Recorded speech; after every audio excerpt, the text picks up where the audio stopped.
Sinasabi nyo na ang disiplina ay dapat pinapakita sa ROTC. But the history behind it doesn't reveal itself at all. Ang ROTC dati ay hindi nagpakita ng kahit katiting na disiplina sa mga tao. Nag-promote pa ito ng hazing na mas lalo pang nakasakit, nakahirap, at it land up to nakapatay ng mga tao dahil sa mandatory ROTC na pinipilit.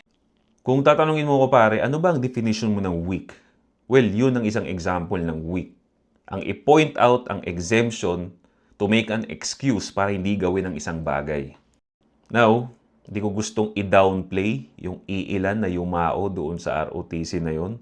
But I think we're barking at the wrong tree here. Kasi kung titignan mo ang ROTC, hindi naman yan binild para pahirapan ka or i-torture ka.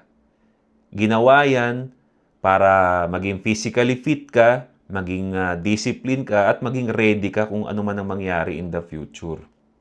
Ang dapat sisihin doon kung saan nangyari yung trahedya na yun. Dapat inimbestigahan yung school na yun, yung nagpalakad noon, ba't hindi minomonitor yung mga nagpapalakad noong panahon na yun. Kasi kung susundin natin yung logic ninyo, di sana iban din natin ang pagmumotor. Araw-araw may namamatay sa motor. Araw-araw may namamatay sa kotse. Ba't di natin iba ng kotse? Hindi natin magawa yun kasi nga yung mga vehicle na yun is not meant para ma-delete ka. Ginawa yun para makarating ka from point A to point B.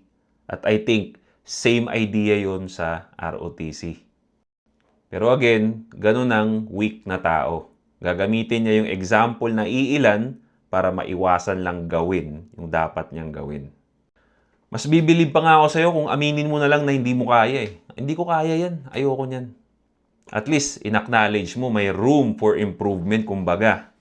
Di ba? Pero hindi. Again, sign of weakness, puro sisi. Pero yun ang masasabi ko dyan. Stay strong.